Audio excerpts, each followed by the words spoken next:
Football খেলার আসর শুরু হলেই ভক্তদের উন্মাদনার কমতি থাকে না। ভক্তদের নানা রকম পাগলামি অনায়াসেই চোখে পড়ে। কোন দল জিতবে কোন দল হারবে এটা নিয়ে শুরু হয় পাগলামি। সময়টি 2010 সালের বিশ্বকাপের। পল দ্য অক্টোপাস এই প্রাণীটি দিয়ে প্রায় নির্ভুল প্রেডিকশন করা হতো। শুরুতে 2008 ইউরোতে জার্মানির 6টা ম্যাচের প্রেডিকশন করে 5টাতেই সঠিক ফলাফল দিয়েছে অক্টোপাস পল। এর 2 বছর পর 2010 বিশ্বকাপের জার্মানির 7টা ম্যাচের ভেতর 7টাই সঠিক ফলাফল দিয়েছিল অক্টোপাস পল। সামনেই শুরু হচ্ছে কোপা আমেরিকা 2024।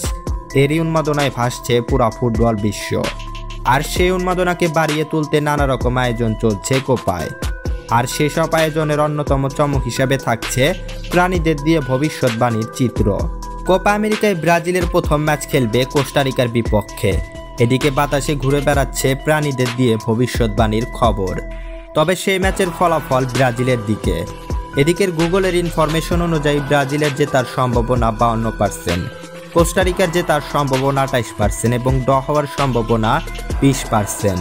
তো বন্ধুরা, আপনাদের কি মনে হয় ব্রাজিলকে এই ম্যাচটা জিততে পারবে? জানান কমেন্ট সেকশনে। আর এই ম্যাচে কত গোল হতে পারে সেটাও লিখতে পারেন কমেন্ট সেকশনে। সকলকে ধন্যবাদ।